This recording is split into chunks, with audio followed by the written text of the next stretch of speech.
The LAPD under scrutiny this morning after a complaint was filed accusing officers of making racist and other derogatory comments about their colleagues. You hit black people in the liver. I heard they got weak livers. Reportedly referred to black people as monkeys. Dozens of hours of recordings that took place between March and October of last year. Now, a scandal in the LAPD's recruiting office couldn't come at a worse time. People tend to follow the crowd.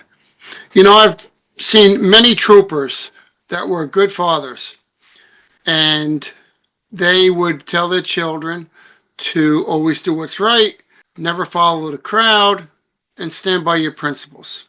Then they would come to work and they would do just the opposite. The sergeant would want a nice quiet night, or the lieutenant doesn't like proactive policing, so they would acquiesce and follow their sergeant or their lieutenant, or the chief for that matter, rather than adhering to the oath that they took.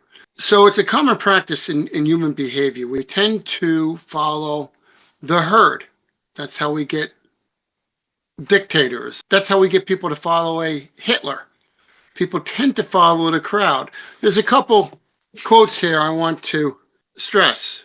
And this will hit home because I see a lot of times with these First Amendment audits that when they are very critical of police actions, you get a lot of likes, you get a lot of views, and then when it is given credit what credit's due for good and proper police action, you don't see any interest.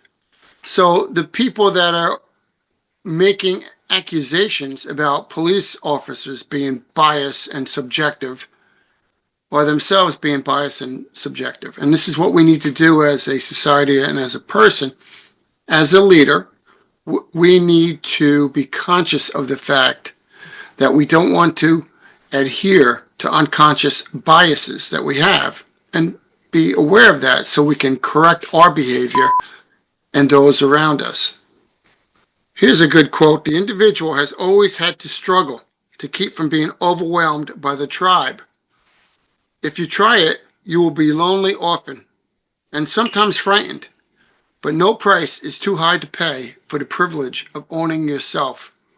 That's Friedrich Nietzsche. It's a great quote. How often do you see that in your work? How often do you follow the crowd? I think Martin Luther King said it best when he said, "It's always the right time to do the right thing." That leads me to this quote. Whenever you find yourself on the side of the majority, it is time to pause and reflect. It's Mark Twain. Of course, and this is what happens with these LAPD officers that you see.